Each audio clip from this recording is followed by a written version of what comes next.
اللہ تعالیٰ عمل کی توفیق عطا فرمائے۔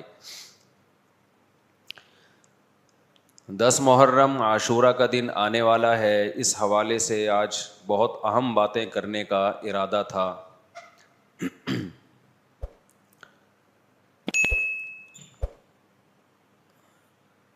محرم میں کیا کرنا چاہیے، کربلا کا واقعہ اصل ہے کیا؟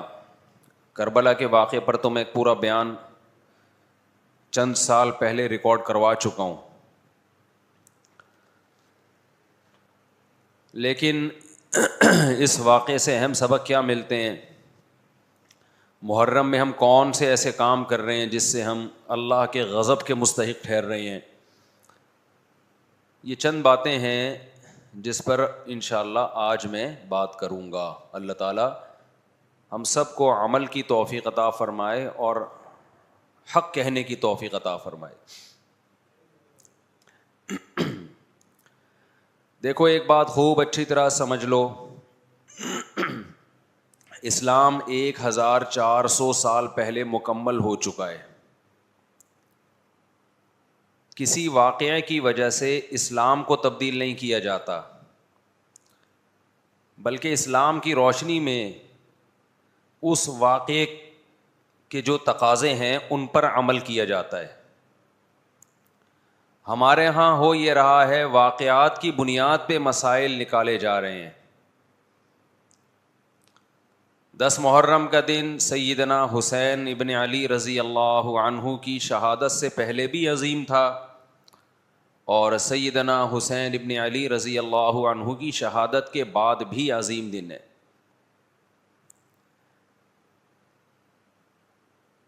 آج آپ نے ایک نعرہ بہت سنا ہوگا کہ جی اسلام میں فرقہ واریت نہیں ہے، ہم کسی فرقے سے نہیں ہیں۔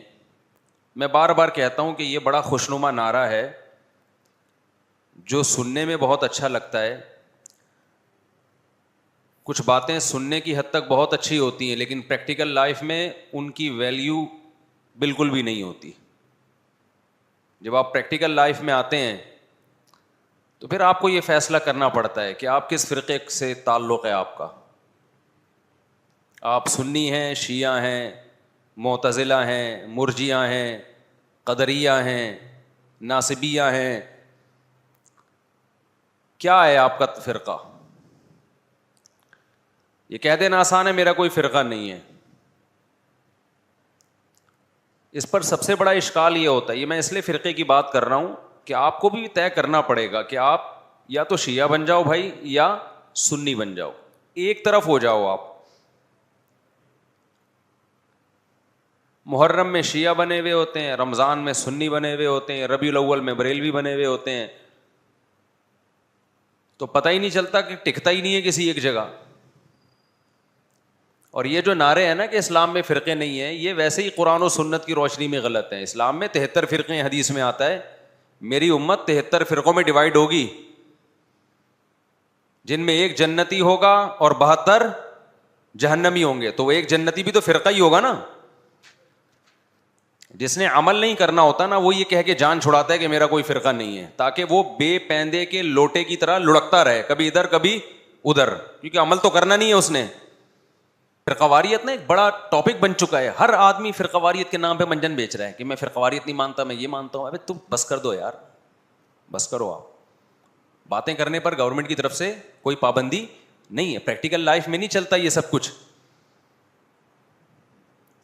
تو جو اہل سنت والجماعت سچی مچی کے تھے، اب اہل سنت والجماعت میں بھی ہر آدمی اہل سنت والجماعت بنا ہوا ہے۔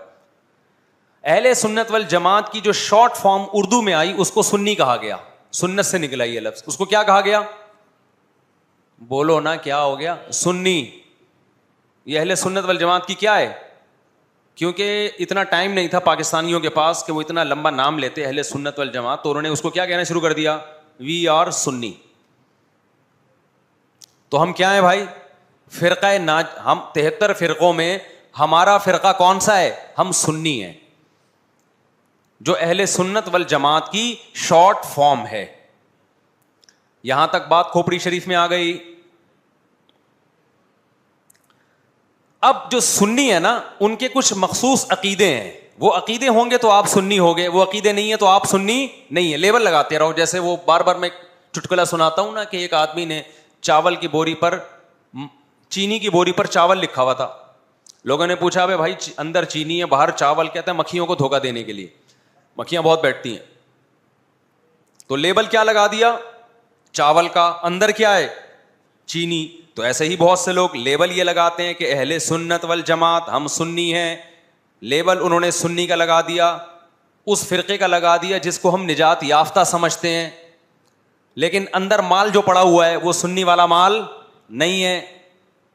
تو یاد رکھو چاول کے لفظ سے کیا مکھی دھوکہ کھا سکتی ہے اور بوری پہ نہ آئے؟ تو کیا سنی کے لفظ سے فرشتے دھوکہ کھا سکتے ہیں؟ یہ معاذ اللہ, اللہ دھوکہ کھا سکتا ہے جبکہ اندر مال سنی والا نہیں ہو. یہ ہو سکتا ہے کیا؟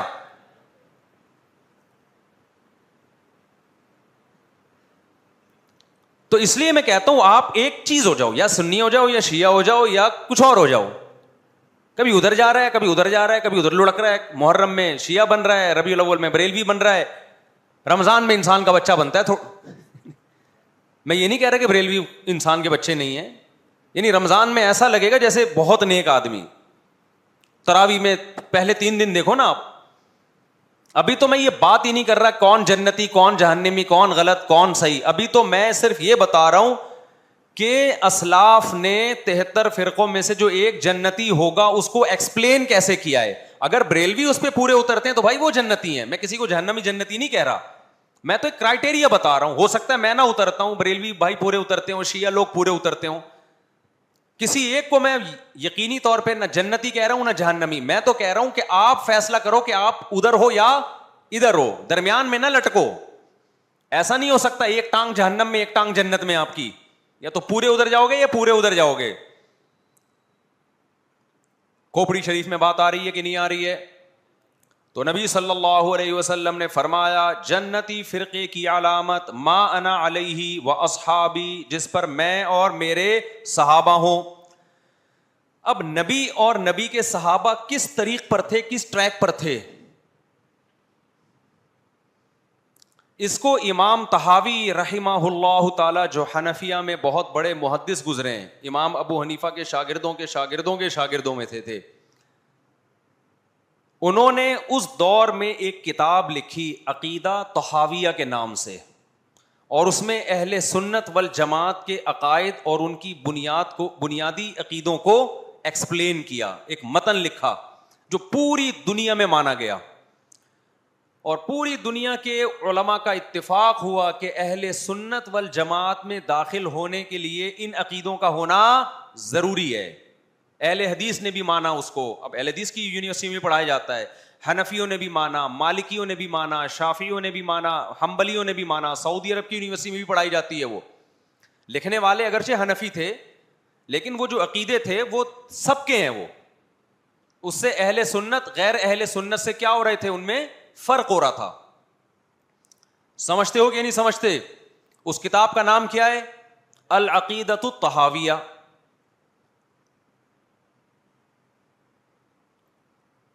وہ کتاب جو لکھی گئی ہے نا, پوری دنیا نے اس لیے مانی کہ اس میں ہر عقیدے میں قرآن اور سنت اور اجماع صحابہ, ان 3 کو بنیاد بنایا گیا ہے.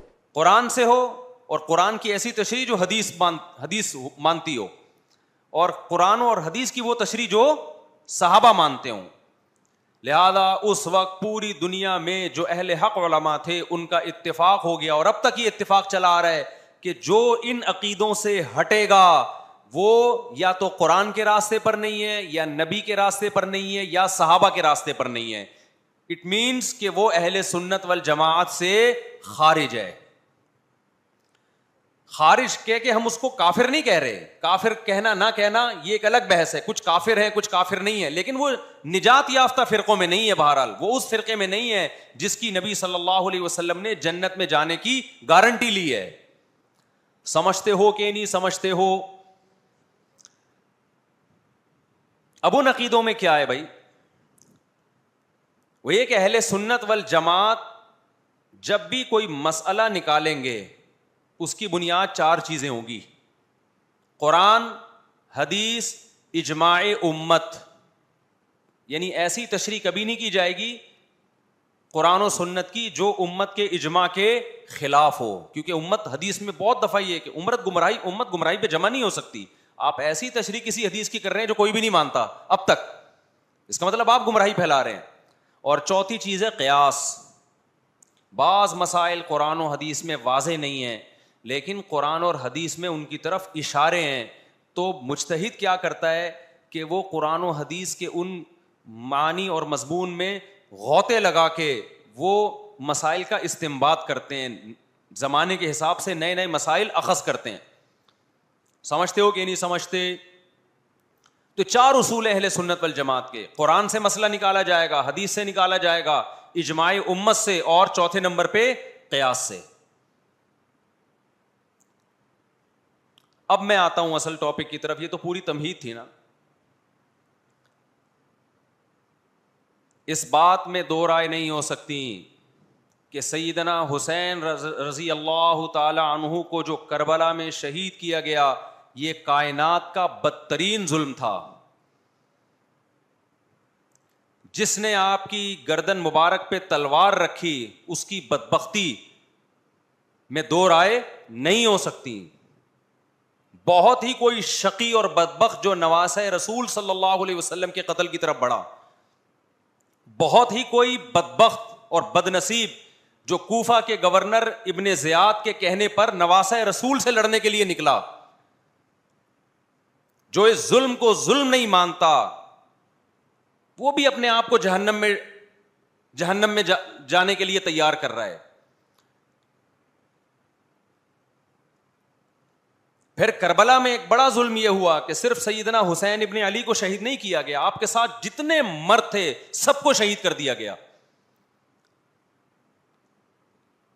لیکن ہمیں پیغمبر صلی اللہ علیہ وسلم اور صحابہ کی سیرت میں کیا ملتا ہے؟ میں ایک آیت سے آپ کو سمجھاتا ہوں. مشرکین مکہ حضرت ابراہیم علیہ الصلاۃ والسلام کے نسب میں ہونے پر اور آپ سے محبت پہ بڑا فخر کیا کرتے تھے کہ ہم ابراہیم کی اولاد میں ہیں, ہم ابراہیم کے دین پہ ہیں. اللہ نے کیا فرمایا رسول اللہ صلی اللہ علیہ وسلم سے کہ ان اول الناس بابراہیم للذین اتبعوہ, اے نبی آپ ان سے کہہ دیجئے ابراہیم سے محبت کے خالی پیلی کے دعوے مقبول نہیں ہیں. ابراہیم کے زیادہ حقدار وہ ہیں جو ابراہیم علیہ السلام کی اتباع کرتے ہیں, اور یہ پیغمبر اور صحابہ یہ ابراہیم علیہ السلام کے دین کو فالو کرتے ہیں, اور تم ابراہیم کے دین کو فالو نہیں کر رہے, ان سے محبت کے دعوے دار ہو. تو خالی محبت کے دعوے داری اللہ کے ہاں مقبول نہیں ہے. اللہ کے ہاں وہ محبت کی دعوے مقبول ہیں جس میں آپ محبوب کو فالو کر رہے ہو.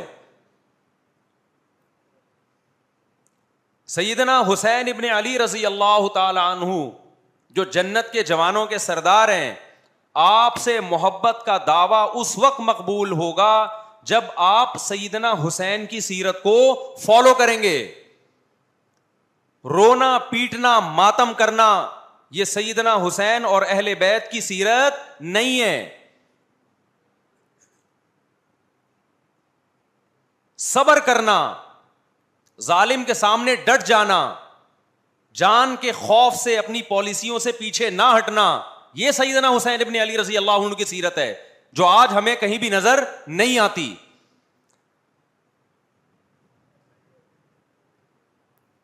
تو ہم نے بھائی دیکھنا ہے صحابہ کا طرز عمل کیا تھا. آپ بتاؤ صحابہ کو سیدنا حسین سے محبت تھی یا نہیں تھی؟ کیا غم کا پہاڑ ٹوٹا ہوگا جب اطلاع ملی ہوگی کہ سیدنا حسین ابن علی اور آپ کے اصحاب اور اہل بیت کو سب کو کربلا میں شہید کر دیا گیا ہے. کیا قیامت گزری ہوگی. کوفہ سے ایک شخص آیا نا, عبداللہ بن عمر سے پوچھنے لگا جو مارنے پر دم کا مسئلہ. انہوں نے فرمایا تم نے پیغمبر کے نواسے کو قتل کر دیا اور مسئلہ یہ پوچھ رہے ہو کہ جو مارنے پر دم آئے گا کہ نہیں آئے گا. ایک طرف تم نے پیغمبر کے نواسے کو قتل کر دیا کربلا میں, اور اب ہم سے آ کے مسئلہ پوچھتے ہو جو مارنا جائز ہے یا نہیں ہے. صحابہ کے ہاں یہ غم کم غم نہیں تھا. دیکھو حضرت معاویہ رضی اللہ تعالی عنہ کے ہاتھ پہ بھی حضرت حسین نے بیعت نہیں کی, لیکن بغاوت بھی نہیں کی. کیوں؟ بغاوت سے فتنے کا اندیشہ تھا. حضرت حسن جو حضرت حسین کے بڑے بھائی تھے انہوں نے سیدنا معاویہ رضی اللہ تعالی عنہ کے ہاتھ پہ بیعت کی اور اس اختلاف کو ہمیشہ کے لیے اپنی کوشش کے مطابق ہمیشہ کے لیے ختم کر دیا. ختم ہوا نہیں ہوا ایک الگ بحث ہے, لیکن حضرت حسن کا مقصد کیا تھا کہ مسلمانوں کی دو جماعتوں کو میں آپس میں لڑتا ہوا نہیں دیکھ سکتا. لوگوں نے کہا آپ خلافت کے حقدار ہیں, آپ نے فرمایا میں دستبردار ہوتا ہوں سیدنا معاویہ کے حق میں. حضرت حسن بیعت ہو گئے حضرت معاویہ سے, اور یہ اختلاف کو کیا کر دیا, ختم. حضرت حسین بیعت نہیں ہوئے, لیکن حضرت حسین نے بغاوت بھی نہیں کی. ہر ایک کی اپنی رائے تھی, حضرت حسن کی اپنی رائے تھی. ان کا خیال تھا کہ بیعت ہونا مسلمانوں کے لیے زیادہ مفید ہے, ایک پاورفل حکومت ہوگی, ایک طاقتور ریاست ہوگی, ورنہ لڑتے رہیں گے آپس میں. حضرت حسین کا موقف یہ تھا کہ میں بغاوت تو نہیں کروں گا لیکن بیعت بھی نہیں ہوں گا, کیونکہ اگر بیعت ہو گیا تو اس سے جو خلفائے راشدین کے دور میں جو خلیفہ کی سلیکشن کا طریقہ تھا وہ طریقہ ختم ہو جائے گا. تو میں اگر اس طریقے کو نہیں لا سکتا تو اس کے خلاف کو پروموٹ بھی نہ کروں میں. یہ بھی ایک رائے تھی. میں سمجھا پا رہا ہوں اپنی بات؟ بھائی رائے کا اختلاف ہوتا ہے نا. نبی صلی اللہ علیہ وسلم نے فرمایا اذا اجتہد المجتہد فإن اصاب فلہ اجران وإن اخطأ فلہ اجر واحد.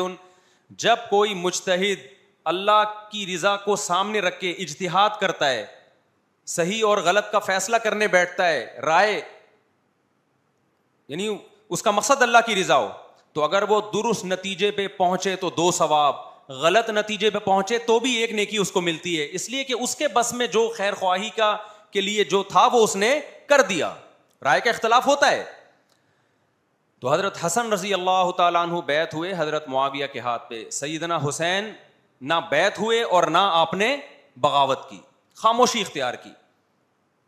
حضرت معاویہ رضی اللہ تعالی عنہ نے سیدنا حسین کو تلوار کی زور سے بیعت پر مجبور نہیں کیا, بلکہ نواسہ رسول کا خیال کیا اور وصیت بھی کی لوگوں کو. لیکن جب حضرت معاویہ کے بعد یزید جانشین ہوا, اس کی سب سے بڑی غلطی یہ تھی کہ اس نے نواسہ رسول صلی اللہ علیہ وسلم اور آپ کے ساتھ جو چند اہل بیت اور چند صحابہ تھے, اس وقت بھی حضرت حسین نیوٹرل تھے. نہ حضرت حسین نے بغاوت کا ارادہ کیا اور نہ بیعت کرنے کا ارادہ کیا. یزید ابن معاویہ کو چاہیے تھا کہ سیدنا حسین رضی اللہ عنہ کو اپنے حال پہ چھوڑ دیتا, اپنے والد کی طرح.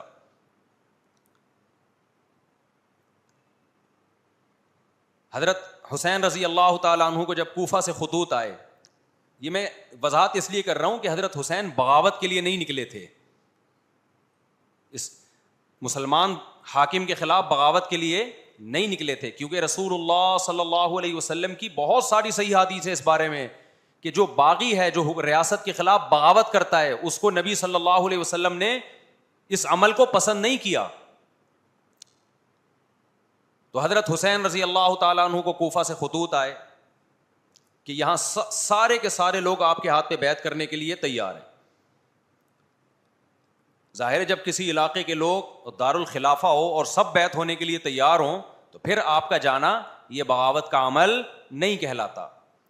حضرت حسین رضی اللہ تعالیٰ عنہ اہل بیت کے ساتھ نکلے. کربلا میں جب پہنچے, مشہور واقعہ آپ 20 دفعہ سن چکے ہیں, وہاں جا کے آپ کو اطلاع ہوئی کہ وہ خبر غلط تھی اور عبید اللہ بن زیاد نے ایک پورا لشکر بھیجا سیدنا حسین رضی اللہ تعالیٰ عنہ کو مجبور کرنے کے لیے کہ میرے ہاتھ پہ آپ زبردستی بیعت ہو جائیں.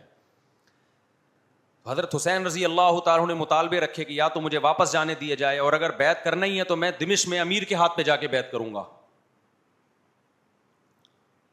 بہت معقول مطالبے تھے یہ. میرا مقصد ابھی کربلا کا واقعہ بیان کرنا نہیں ہے, اس پہ بہت کچھ کہا جا چکا ہے, خود میرا بھی بیان اس پہ تفصیل سے ہو چکا ہے. اس کے بعد بھی سیدنا حسین رضی اللہ تعالیٰ عنہ کو مجبور کرنا کہ عبید اللہ بن زیاد جو بدبخت انسان, جو قاتل تھا اہل بیت کا, اسی کے ہاتھ پہ لازمی بیعت ہوں, جبکہ وہ امیر بھی نہیں ہے, وہ گورنر ہے ایک علاقے کا. تو نواسہ رسول کا خیال نہ کرنا یہ بدترین ظلم تھا جو اس وقت حکومت سے ہوا ہے. حضرت حسین رضی اللہ تعالیٰ عنہ, دیکھو نبی صلی اللہ, آج ہم دیکھتے ہیں کہ جو بڑا آدمی ہوتا ہے نا اس کی قربانیاں ہوتی ہیں. اس کی بڑی بڑی قربانیاں ہوتی ہیں. چھوٹے اپنے بڑوں کی قربانیوں کو کیش کراتے ہیں. آپ نے دیکھا ہوگا فلاں نے بڑی قربانیاں دی اور بچے موج کر رہے ہیں, دیکھا نا آپ نے. لیکن اللہ تعالیٰ نے رسول اللہ صلی اللہ علیہ وسلم کے نسب کو اس سے محفوظ کیا. ہمارے نبی کے 2 بیٹے حسن حسین, آپ کی نسل حضرت فاطمہ سے چلی ہے, دونوں شہید ہوئے ہیں. اس میں بہت بڑی حکمت تھی کہ پیغمبر صلی اللہ علیہ وسلم نے سب سے پہلے تربیت اپنے گھر والوں کی ہے. آج لوگ باہر فنٹر بنے ہوئے ہوتے ہیں, تبلیغیں کر رہے ہوتے ہیں, اپنے گھر کی ان کو پرواہ نہیں ہوتی. نبی صلی اللہ علیہ وسلم نے سب سے پہلے جو تربیت کی ہے کس کی ہے؟ حضرت حسن اور حسین کی ہے. تو جب کربلا میں آپ کو چاروں طرف سے گھیر لیا گیا اور آپ کو مجبور کیا گیا کہ آپ نے ابن زیاد کے ہاتھ پہ بیعت کرنا ہے, تو آپ نے اس ذلت کو گلے لگانے سے انکار کر دیا. آپ کو 100% یقین تھا کہ اتنے بڑے لشکر کے سامنے میں ٹھہر نہیں سکتا, اسباب کی دنیا میں فتح کی امید نہیں ہے. لیکن حضرت حسین رضی اللہ تعالی عنہ نے لڑنے کا فیصلہ کر کے اور شہادت کو قبول کرنے کا فیصلہ کر کے ابن زیاد اور اس زمانے کے حکمران جو اس قتل پہ راضی تھے, قیامت تک کے لیے ان پہ لعنت کے سلسلے کا دروازہ کھول دیا. بعض دفعہ اللہ بھی یہ چاہتے ہیں کہ بدبختوں کو ڈھیل ملے تاکہ ان کا جرم سنستدرجہم من حیث لا یعلمون. قرآن کہتے ہیں نا ہم ان کو ڈھیل دیں گے, ان کو برائی میں ہم آگے بڑھنے دیں گے, ایسے بڑھنے دیں گے کہ ان کو خود بھی پتہ نہیں چلے گا, تاکہ قیامت کے دن ان کا عذاب ان کو کئی گنا بڑھا کر دیا جائے. اب میرے بھائی ہمارے لیے کیا سبق ملتا ہے؟ جب یہ واقعہ ہوا عالم اسلام میں کوہرام مچ گیا, لیکن کیا اس واقعے کے بعد اہل بیت کی جو مقدس اور پاکیزہ عورتیں تھیں, کیا انہوں نے نوحہ کیا یا صبر کیا؟ آپ کا ضمیر کیا کہتا ہے, انہوں نے نوحے پڑے ہوں گے یا صبر کیا ہوگا؟ بولو بھائی, صبر کیا.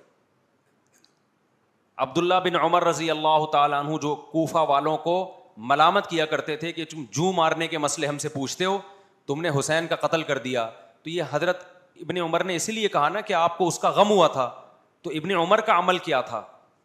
کیا انہوں نے ماتم کیا؟ کیا انہوں نے چھروں سے اپنے آپ کو مارا؟ حضرت حسین کا قتل بھی ظالمانہ, اور اس سے پہلے سیدنا عثمان کا قتل بھی ظالمانہ. اگر نوحہ یا ماتم جائز ہے تو حضرت عثمان کی شہادت کے دن بھی جائز ہے, حضرت حسین کی شہادت کے دن بھی جائز ہے, اور اگر ناجائز ہے تو جیسے عثمان کی شہادت کے دن ناجائز, حسین کی شہادت کے دن بھی ناجائز ہے. سمجھ میں آ رہی ہے بات کہ نہیں آ رہی ہے؟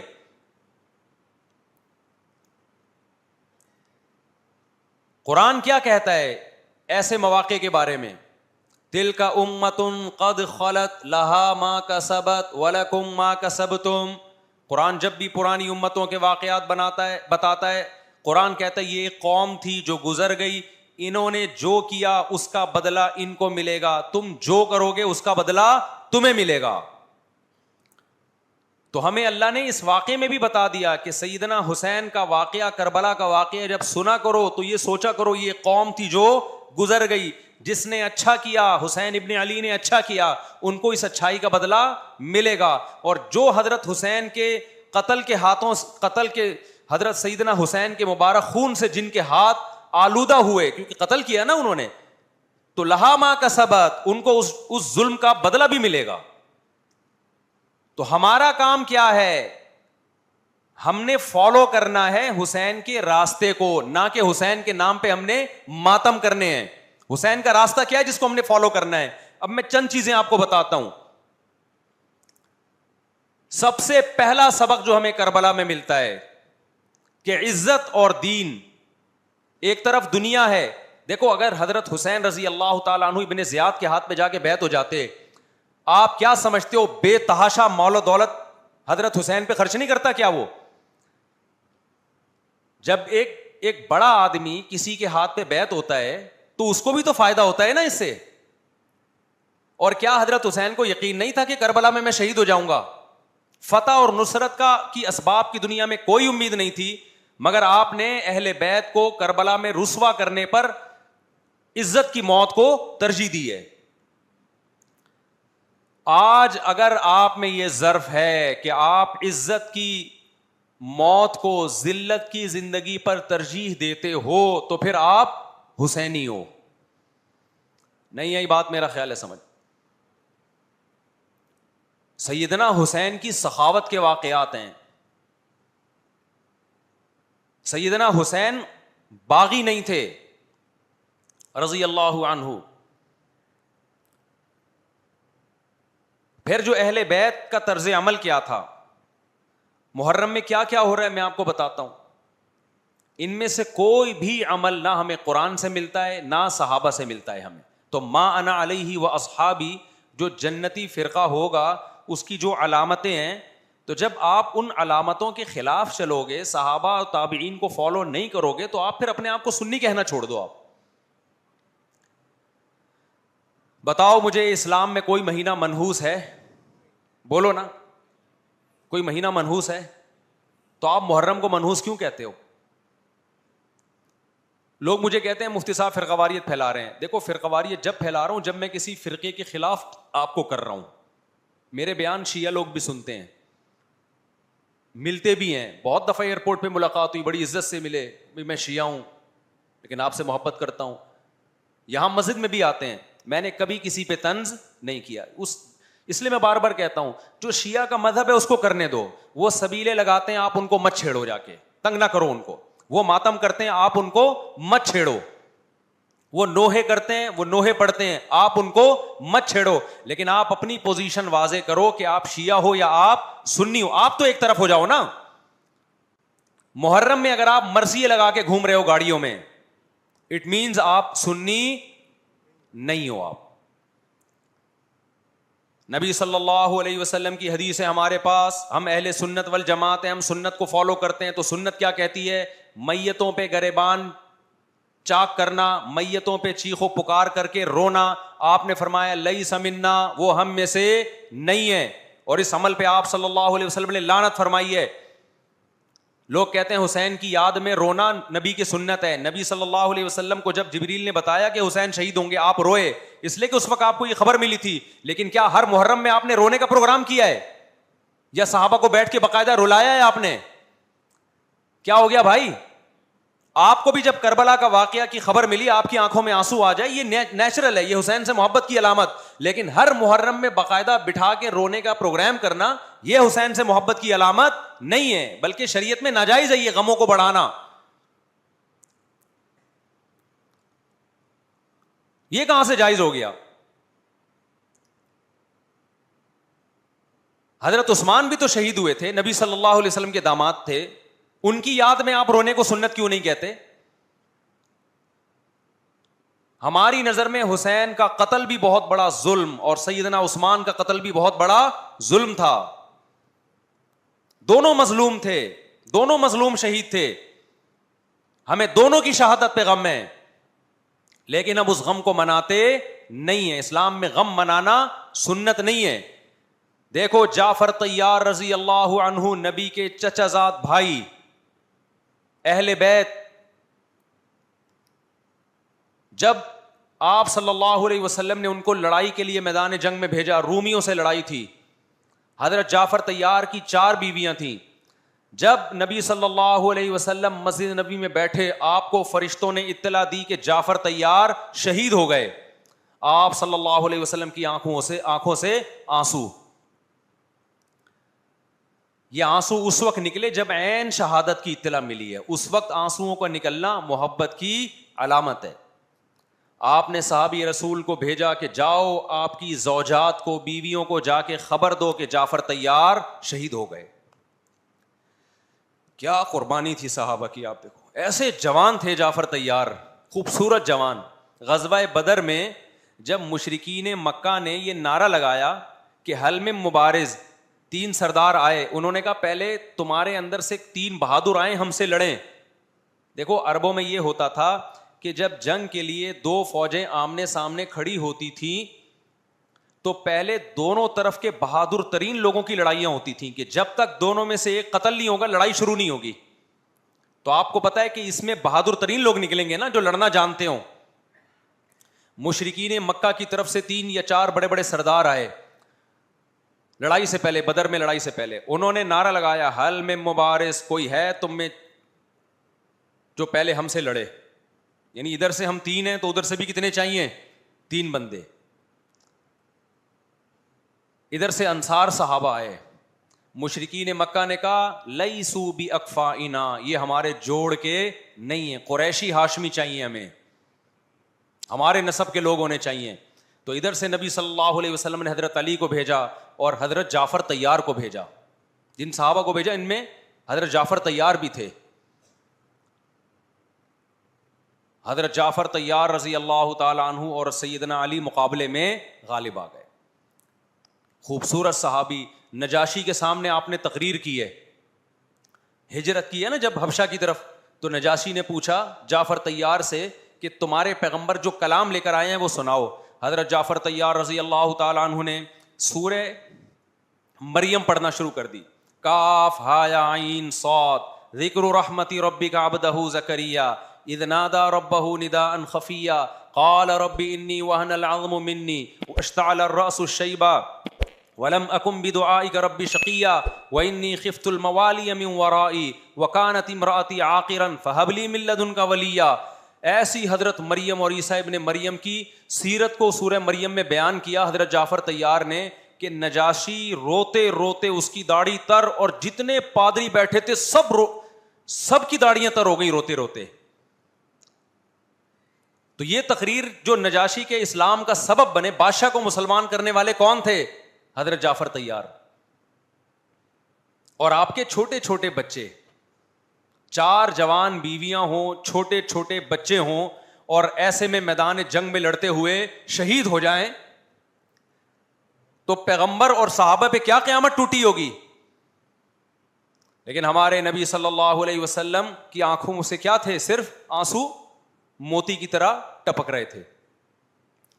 اور آپ صحابہ کو اطلاع دے رہے تھے کہ جعفر طیار شہید ہو گئے, اور جاؤ ان کے گھر والوں کو بتا کے آ جاؤ. کتنی بڑی قربانی ہے یا نہیں ہے.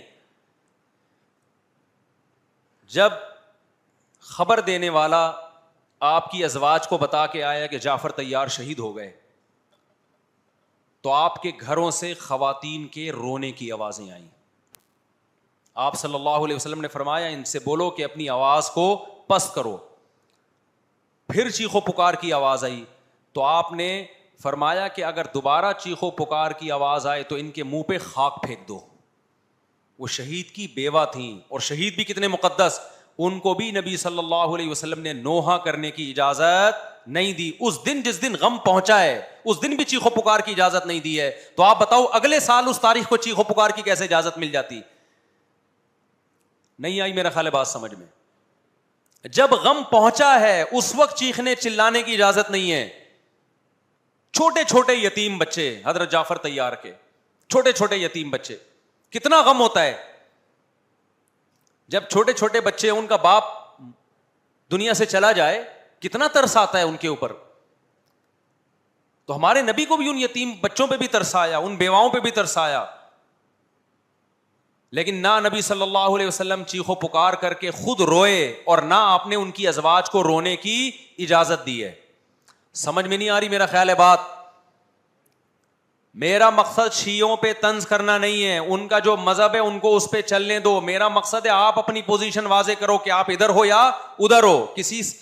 کسی کو تنگ مت کرو, نہ کسی پہ فتوے لگاؤ کفر اسلام کے, نہ کسی کو جہنمی قرار دو. اپنی پوزیشن آپ فیصلہ کرو کہ آپ اگر ادھر جانا ہے تو پورے ادھر چلے جاؤ. پھر یہ آدھا تیتر آدھا بٹیر والا معاملہ مت کرو.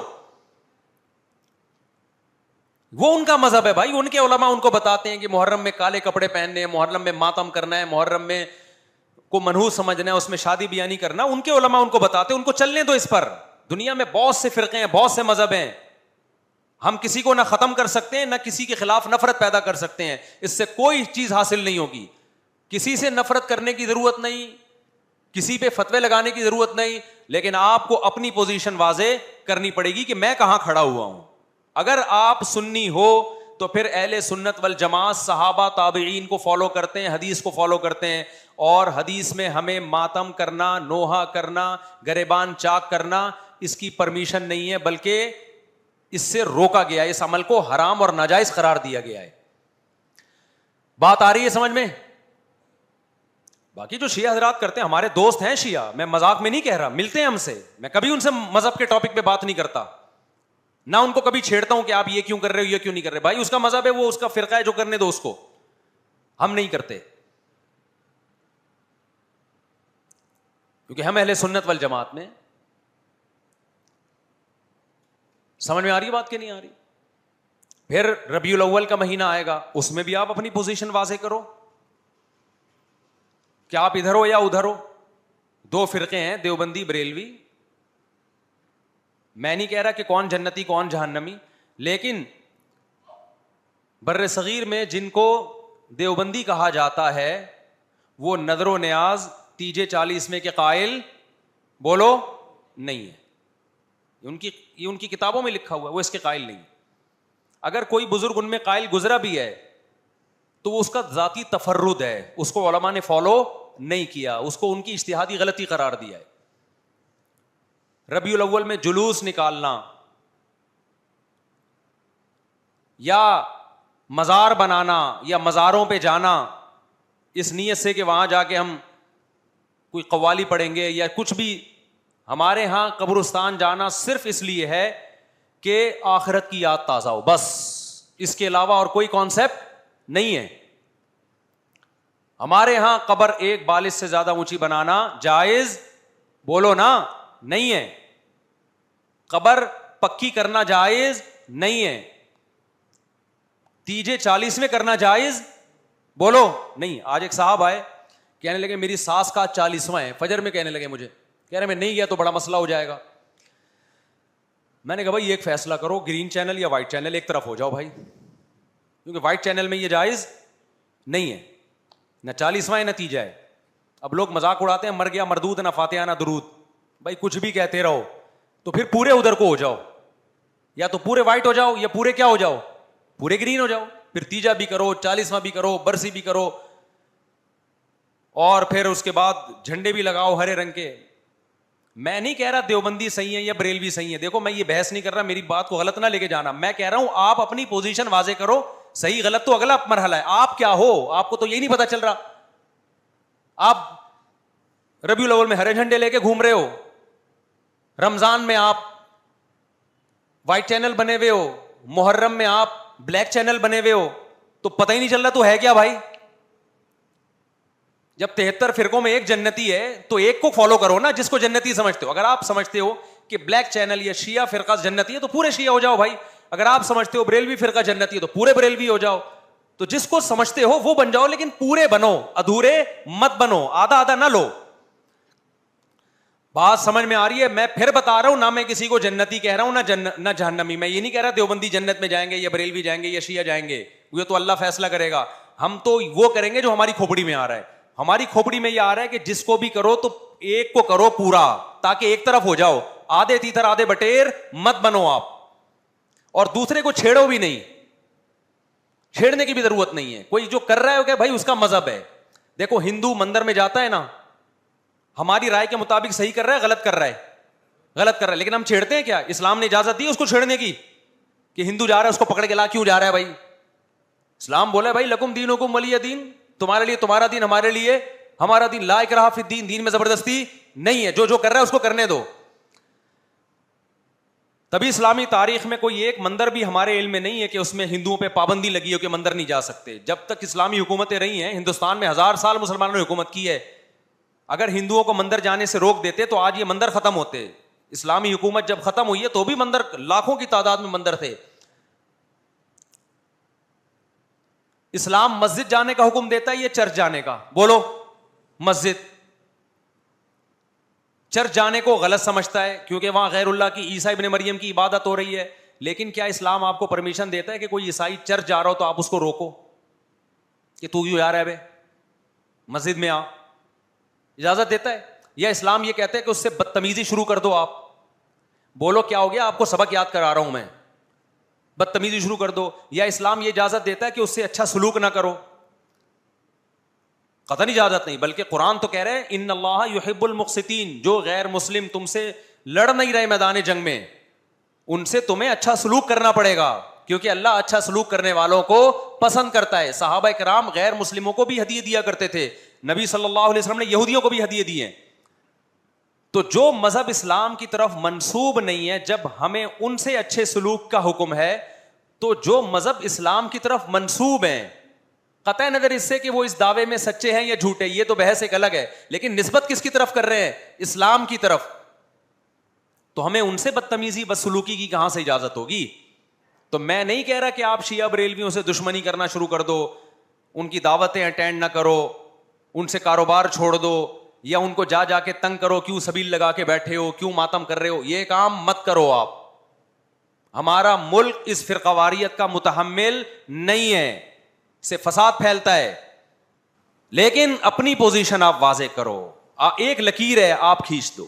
اگر کوئی شخص آپ کے سامنے صحابہ کو برا بھلا کہتا ہے, آپ بولو بھائی یہ میری باؤنڈری کیا ہو رہی ہے, کراس. میرے سامنے آپ کو ان بزرگوں کے خلاف بولنے کی اجازت نہیں ہے جن سے مجھے عقیدت ہے. اگر یہ کام آپ نے کیا تو ہماری اور آپ کی راہیں الگ الگ.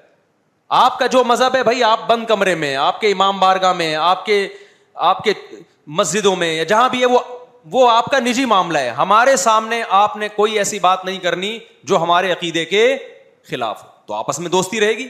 اب دیکھو عیسائی آپ سے ملتا ہے, آپ گپ شپ کرتے ہو, کھانا کھاتے ہو, لیکن عیسائی بار بار بولے میں آپ کے نبی کو نہیں مانتا, میں آپ کا نبی, آپ بولے گا بھائی تو نہیں مانتا تو ہم نے کب کہا کہ مان تو, لیکن میرے سامنے بار بار کیوں کہہ رہے کہ میں تیرے نبی کو نہیں مانتا؟ یہاں سے آپ کی اس کی دوستی کیا ہو جائے گی پھر؟ ختم. تو غیر مسلموں کو بھی دو قسمیں, کسی بھی مسلک کے لوگوں سے ملو, کسی بھی فرقے کے لوگوں سے ملو, کوئی جھگڑا نہیں, کوئی بحث نہیں, ایک دوسرے کو کھانا بھی ہے, ایک دوسرے کو کھلانا بھی ہے, ایک دوسرے سے کھانا بھی ہے, ایک دوسرے کی دعوتوں میں بھی شرکت کرنی ہے. جہاں مذہب کا معاملہ آئے تو پھر آپ کسی سے بحث نہ خود کرو نہ کسی کو کرنے کی اجازت دو.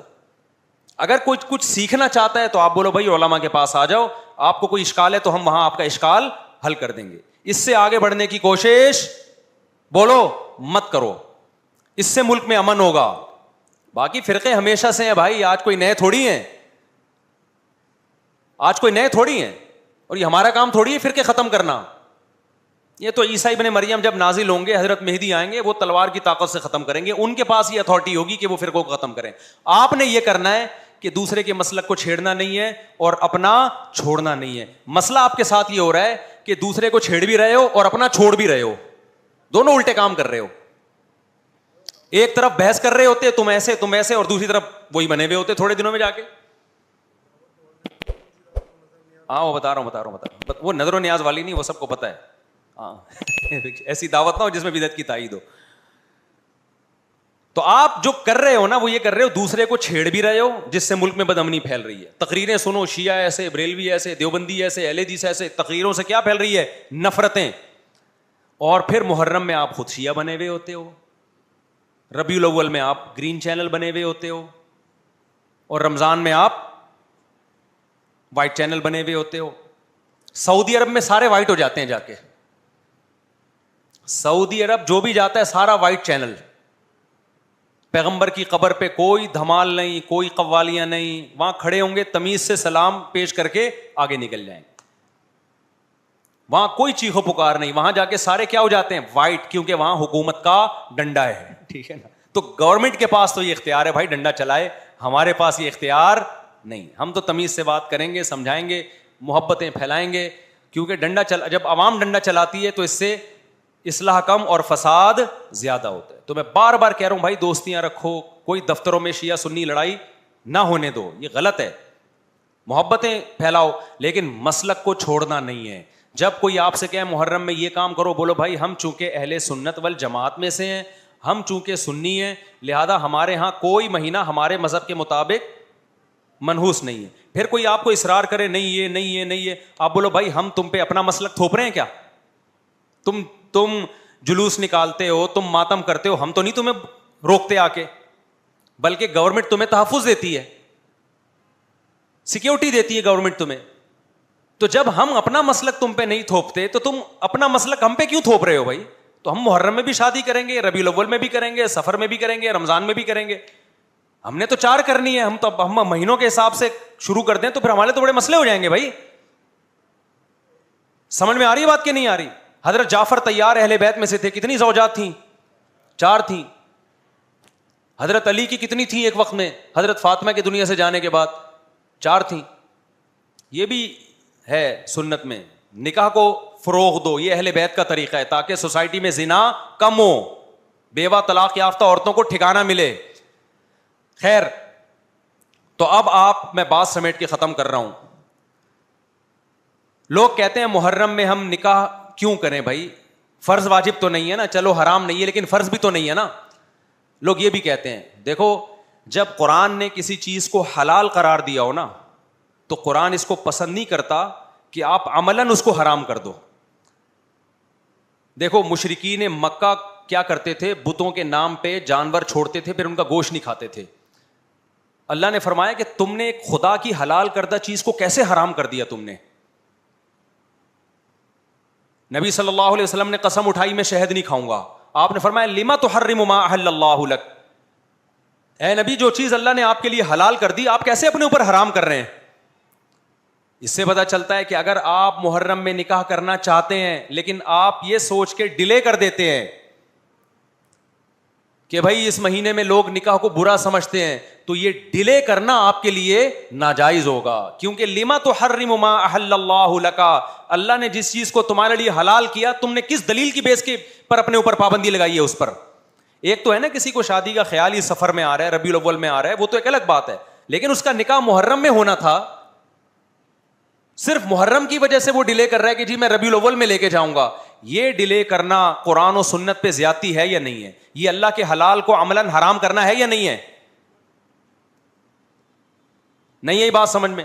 پھر اگر کوئی شیعہ آپ سے کہتا ہے کہ بھئی آپ ہمیں چھیڑنے کے لیے یہ کام کر رہے ہو, آپ بولو نہیں بھائی ہم آپ کو چھیڑنے کے لیے نہیں کر رہے, آپ کا مسلک ہے, آپ اس پر عمل کریں, ہمیں اس پہ کوئی اعتراض نہیں ہے. لیکن ہم کس کے پر عمل کریں گے؟ ہم اہل سنت والجماعت ہیں. کتنے صحابہ ہیں, خود نبی کی نکاح محرم میں ہوا ہے. اور ویسے بھی ہمارے ہاں شہادت ایک منحوس عمل نہیں ہے, شہادت ایک مبارک عمل ہے. 10 محرم پہلے سے فضیلت والا دن تھا, محرم پہلے سے فضیلت والا مہینہ تھا. حسین ابن علی کی شہادت سے اس مہینے کے تقدس کو 4 چاند لگ گئے ہیں اور مقدس ہو گیا یہ مہینہ. یہ کیسی بات ہے جو شہادت کا دن ہو ہم اس کو منحوس قرار دے دیں؟ بھائی ہمارا یہ جگرا نہیں ہے. سمجھتے ہو کہ نہیں سمجھتے ہو؟ تو اس لیے محرم میں اگر کسی نے نکاح کرنا ہے اس کو ڈیلے مت کرو میرے بھائی. لوگ کہتے ہیں فرض تو نہیں ہے نا, آپ اگر اس کے نحوست منحوس ہونے کی وجہ سے ڈیلے کر رہے ہو تو پھر آپ پہ فرض ہوگا کرنا. کیوں؟ اس آیت کی روشنی میں لما تحرم ما احل اللہ لک, اے نبی جس چیز کو اللہ نے حلال قرار دیا آپ کس دلیل کی بیس پہ اس کو اپنے اوپر حرام کرتے ہیں؟ سمجھتے ہو کہ نہیں سمجھتے؟ تو اسی طرح یہ جو باقی کام محرم میں ہو رہے ہیں, مرثیے سن رہے ہیں لوگ, نوحے سن رہے ہیں, رکشے والوں نے بھی لگائے ہوئے ہیں, تو بھائی شیعہ حضرات کا مسئلہ کہ ان کو کرنے دو, آپ یہ عمل مت کرو. اگر آپ سنی ہو تو پھر اہل سنت والجماعت کے ہاں میتوں پہ رونے کے مرثیے یہ جائز نہیں ہے, کیونکہ اس سے غم بڑھتا ہے. ہمارے نبی نے جعفر طیار رضی اللہ عنہ کی زوجہ کو, جن کا حقیقی غم تھا اس وقت, ان کو نہیں رونے دیا, تو ہمیں کیسے آپ صلی اللہ علیہ وسلم چیخو پکار کی اجازت دیں گے؟ اسی طرح محرم میں سبیلیں لگانا, اس کی بھی کوئی دلیل نہیں ہے. سیدنا حسین ابن علی وہ تو پیاس ظلم سے شہید ہوئے. وہ ایک طرف آپ کہتے ہیں وہ پیاسے تھے, ان کو پانی نہیں ملا, دوسری طرف آپ اس دن میں لوگوں کو پانی پلا رہے ہیں, تو اس کی لاجک بھی نہیں بنتی کوئی. اسلام نے 10 محرم کو روزے کا دن قرار دیا, روزہ اور سبیل جمع نہیں ہو سکتے. سمجھتے ہو کہ نہیں سمجھتے؟ آپ کہہ سکتے ہیں کسی کو پانی پلانے پر کون پابندی لگا سکتا ہے؟ پانی پلاؤ بھائی پورے سال, اسپیسیفک ان دنوں میں کیوں پلا رہے ہیں آپ؟ تو جو شیعہ حضرات ہیں ان کا مسلک ہے, ان کو کرنے دیں. میں بار بار اس لیے کہہ رہا ہوں ایسا نہ ہو چھیڑ چھاڑ شروع کر دے جا کے. پہلے ہی ملک میں لڑائیاں بہت ہو رہی ہیں, دوبارہ ایک نئی جا کے پتہ یہاں بھی سبیل لگی ہوئی ہے, جا کے ان کو چھیڑنا شروع کر دو. سبیل کیوں لگا؟ چھیڑنے کی اجازت نہیں ہے کسی کو. آپ نہ لگائیں نہ پئیں, بولے بھائی ہمارے لیے محرم ایسا ہے جیسے دوسرے مہینے ہوتے ہیں. 4 مہینے محترم ہے, محرم, رجب, ذی قعدہ, ذی الحجہ. تو جتنا ذی قعدہ ذی الحجہ ہے اتنا ہی محرم اور رجب ہے. تو جیسے ان مہینوں میں نارمل رہتے ہو اسی ان میں بھی ہم نے ایسے ہی رہنا ہے. سمجھتے ہو کہ نہیں سمجھتے ہو؟ اور حلیم کی دیگیں مت پکاؤ محرم کی راتوں میں.